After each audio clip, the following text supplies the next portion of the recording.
the first thing I want to do is segue from something that Basma said, which is that I think the intention today was to get an awful lot of information and analysis and perspectives in front of you, and I hope we've succeeded in doing that.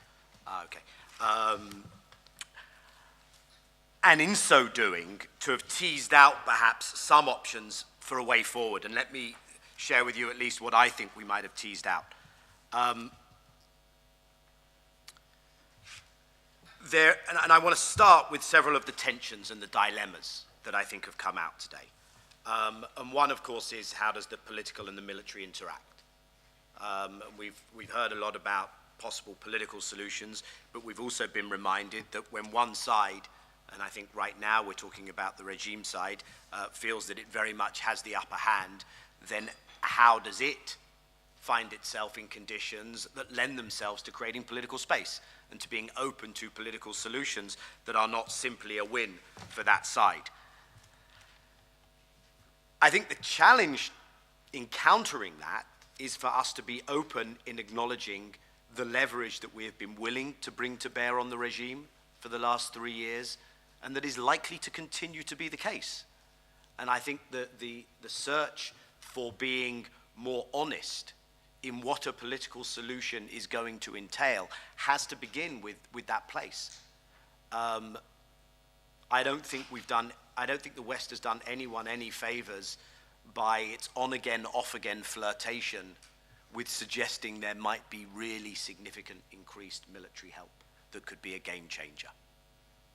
That hasn't happened. I think it hasn't happened for very good reasons. And I think it's unlikely to change. Several people mentioned the meeting of the so-called London 11 group, which met in London. It doesn't always meet in London, by the way. But it met in London last week or the week before. And again, I think you had an attempt there to convey a message that we might be edging closer to much more significant assistance. My guess is that that will again end up being frustrated for those who are looking for that much more significant and military assistance to the opposition. I think those in the US, and at least two of the people on the panel just now had just come back from Washington, those in the US who have been pushing for a more active interventionist approach on Syria now feel again it's a time to push, partly to do with the degree of criticism being leveled at the administration for appearing weak, partly to do with issues around Ukraine and Russia. But I think the White House and the center of gravity of the national security community in Washington is today where it has been for the last 3 years. And again, I think it's been there for very good reasons. And that is that you are not going to see that kind of American interventionism in Syria. One of the things that one begins to pick up, which for me is a devastating approach, is the beginnings of a notion of, well, let's wait out the Obama administration. Let's keep the opposition in the game for the next 3 years, and then maybe Hillary or Jeb or someone else will come along and they'll do what Obama failed to do for, by then it would be 6+ years. I think that's an incredibly dangerous approach to take. I think it was Nir who referred to the training that is going on to put together a significant opposition military force. But again, the time trajectory of that, for that to have a serious impact, I think, again, you're basically saying just delay and try and keep the situation as it is for several years. I also question how long one can keep doing that without it having a destabilizing impact on some of the neighbors where some of this training is taking place. Which brings me to the other imperative that came out several times today, and I think Mina expressed it in one way, I think when she talked about an end to bloodshed, and that the priority right now is how not to prolong the war and how to dramatically de-escalate the level of violence. I think from a perspective of the West, 3 years into dealing with this problem, the dilemmas include the following. Number one, the West has made a commitment. It made that commitment very early on. It was a very unequivocal commitment to the removal of Assad, to supporting a certain opposition. And to doing that, until now at least, with very limited tools. One commitment. A second commitment, which has gone higher up the priority ladder over the years as a reflection of reality, is counterterrorism and the homeland security concern. And we heard that referred to, at the very beginning of the day by Minister Lidegaard. Where for many Europeans, this is about how our people might be getting in and out of our own countries to Syria and the homeland security threat that poses. And then the third imperative is, and I think everyone is increasingly cognizant of this, we can tell ourselves fabulous stories about what we'd like to happen and we'd like to see going on the ground in Syria, but then one gets a panel like this and one gets the information that has been shared with us, and one has to deal with the realities, including the humanitarian consequences of that reality, the increasing difficulty in being able to deliver on the humanitarian needs, the growing IDP and refugee population. Now, many of the dilemmas that we then have, that the West then has as a policy community, are also, of course, shared in the region.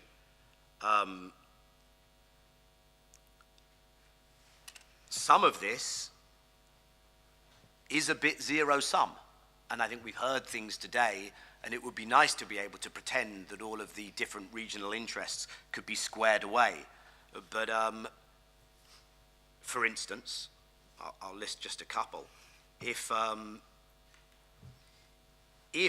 Assad's removal is not a precondition to making political progress, then how do you guarantee that delaying dealing with the question of Assad doesn't mean never dealing with the question of Assad? And there's probably a consensus that if you want to make political progress, you're going to have to delay dealing with the question of Assad. But one has to acknowledge that there's a deep discomfort then amongst those who would feel that one can never return to a reality that is acceptable under Assad, that could be a permanent delay. And there are historical examples of that elsewhere. Iran's ability to supply Hezbollah through Syria is kind of an either-or. Either you can continue to supply Hezbollah through Syria or you can't. Syria being part of a regional power equation that matters to the Saudis and the Iranians. Maybe that's less of an either-or, but right now it looks like an either-or. It either looks like Syria stays in the Iranian sphere of influence or shifts out of the Iranian sphere of influence.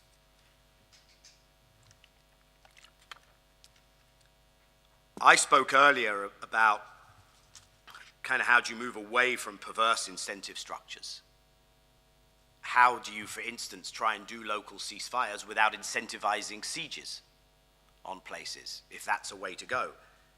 How do you remove the incentive structure that is created by a war economy? How do you remove the incentive structure that is created by groups, horse thieves, I think, near quoting Turkish sources, refer to them as. But let me try and close by seeing if there's anything positive that I can try to focus on, and this is my attempt to do that. I think we have heard some things by way of regional convergence, and given that the effort today has been to get as much of a possible feel of where different regional actors come out, the hopeful goal of this was to be able to see if one could tease out any regional convergence. It was suggested, I think by Lena, but probably by others as well, that that Al-Qaeda type groups and the counter-terror imperative is actually a regional convergence. The what you then do about it is where one begins to lose the moment of convergence again. because some will argue that your best bet against Al-Qaeda is Assad, and some will reject that binary as far too reductionist and say that Assad, by his actions, even if not intentionally, and some will argue intentionally, is actually encouraging extremist jihadi groups. I personally think that the idea that you could get a Saudi-Iranian-driven de-escalation is not so far-fetched. But I think what we heard today, certainly from the Iranian side, but I think we heard it implicitly on the Saudi side, and we didn't hear it, but we all know it exists on the Western side, is the following equation. And that equation is, we're going to have to make progress on the nuclear file in order to be able to do some of what may be possible on the Syria file. Now, I reluctantly come to that conclusion, but my reading is that on the Saudi side, as long as there is a sense that the nuclear talks will fail and that the West will be back in a position of exclusive contestation and confrontation with Iran, then Saudi is unlikely to go first and is unlikely to make its own attempt at a deal with Iran if it's still not sure which way the West is going. Now, that might not be the case, because the Saudis might want to preempt that, and there's people here have mentioned that there is already quiet Saudi-Iranian conversations going on. But let's assume that that is the case. The Saudis are going to wait to see which way the West jumps, as determined by the nuclear talks. On the Iranian side, we heard a description of who controls the Syria file and of Iranian strategy, which suggests the following, or which basically said the following in quite clear terms.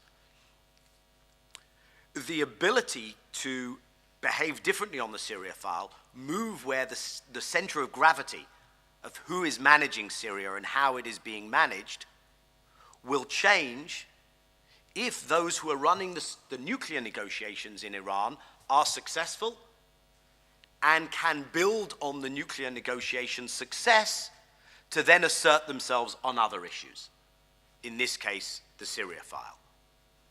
On the Western side, mistakenly or otherwise, the position of the E3+3, certainly the position of the P3+1, of the US, France, Britain, Germany, has basically been to say, we don't want to muddy the nuclear file by putting regional issues on the table.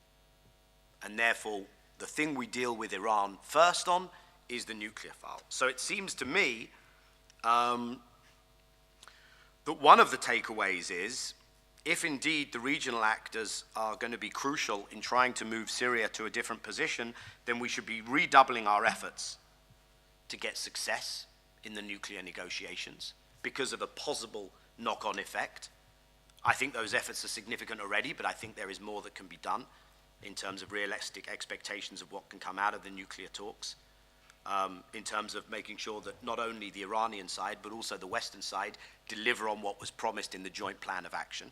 So number one, maximum effort on that. But number two, be ready for the morning after.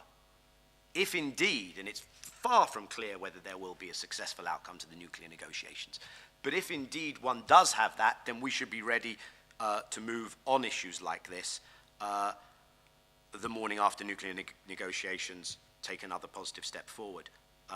I understand those who say Iran will come out of that strengthened and more of a spoiler in the region. I certainly don't think we should automatically assume that to be the case, and I think there are strong reasons to think that might not be the case. And my final point, parking that on the regional Iranian, Saudi, and West, and how that interacts with the nuclear file, my final point will be, how does one strengthen anything that suggests itself as a constructive, positive suggestion or reflection of something more positive that might be going on the ground? I think the difficult thing is, the first thing is one has to agree on what is a positive. And so, for instance, something like a local ceasefire, there's a question mark as to how much one should see that as a positive or see that as an encouragement of further sieges. I tend to think the more one sees those local ceasefires translated into areas that can be repopulated, areas that return to some kind of normality, that those who've vacated those areas are not then arrested or gone after minutes or days or weeks later, that the benefits of achieving ceasefires where they can be achieved will begin to be very compelling. We heard a comment from Basma about media de-escalation, and it probably is worth thinking about, and I don't know whether this is a role for the UN to play, and I'm going to mention the UN again in a moment, but I think to be far more quick and active in pushing back on the kinds of comments that come out on all sides that then feed the worst assumptions of every actor is a valuable takeaway from here. Are we in a position to address some of the better management of border issues? I think we've heard a strong case from some that in the instance of Turkey, that is an incredibly difficult thing to do. But I think given the amount of money that is going into how to manage other things, the cooperation with the Turks, which I know some Western countries are already trying to step up because of the counterterrorism issue I referenced earlier, that should be looked at more. Decentralization. Can you build that model of, Near has called it a freeze, others have called it kind of working on the local capacity of different actors to, even before we're in a formal political transition, look at how one can strengthen that aspect of decentralization. I think Basma made a very strong case that the administrative structures of the state and some of the army structures of the state are still there. You leave it much longer, they'll keep eroding, but that is something that there is still a common interest in holding together, and there is a common fear of state collapse. And finally, I think I heard an argument for support for the opposition being also, or perhaps primarily, about how does one make them more coherent. That seems like a strange thing to focus on, given that that's what we've been trying to do and failing for 3 years. But I think that it's always worth revisiting that, because for as long as the paradigm, the prism through which we see this is about trying to back some kind of alternative, being more active in trying to build on what again, I'll go back to Basma, what Basma spoke about in terms of where there is local capacity, where there is elements of some of that authentic initial dissent to the Assad regime still being in play, that we should be working on how to use that. I also, I think we are beginning to see more being done on trying to prevent the flow to the more extremist groups. And I think more can be done on that still. The transfer of the Syria file within the Saudi system away from one person to another person, the earlier person being someone who is considered to be rather fast and loose with who they are willing to fund, and the new person considered to have a stronger track record on counterterrorism, is one possible positive. I think the Americans are going after monies through Qatar and Kuwait more assertively than they have in the past. So I think there is something to work on there.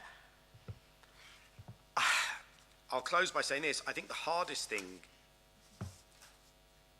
for our political leaders, which sounds silly, but I think one has to at least acknowledge that this is a reality,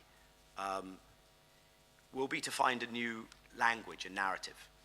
Because I think the language of the last 3 years, which has been a rather simplistic zero-sum approach, and that has probably been overly generous to the opposition, certainly to the opposition that we've ended up siding with, and a narrative that now embraces an element of counterterrorism but doesn't see how to balance those two. I think we have to find a new language that goes with a new set of policies to deal with Syria. And unfortunately, the immediate ability to lead with justice will probably have to play second fiddle to how do you slowly let that country get out of the morass that it is in and the bloodshed that still is the reality in Syria today. I'm therefore not at all sure, and I say this with all due respect to where the attempts to get an ICC referral may have been coming from at the United Nations, but I'm not at all sure that helps us actually get anywhere by emphasizing that. I will say that you know, UN Special Envoy Brahimi, I think, had very interesting parting comments when he made his kind of final report to the Security Council, and to the extent to which many, Basma foremost amongst them, have made the point that for Syrians to have space, external actors are going to have to create that space. It may be that a follow-up envoy to Lakhdar Brahimi should be more empowered, and that there is a route for a greater UN effort, but that will mean that everyone uses the UN less as a place for grandstanding on this issue. And that all happens against the backdrop of Ukraine. So does Syria become the place where we further vent our frustrations with Russia, or does Syria become the place where we say, despite everything, let's still show that we can work together on the world stage?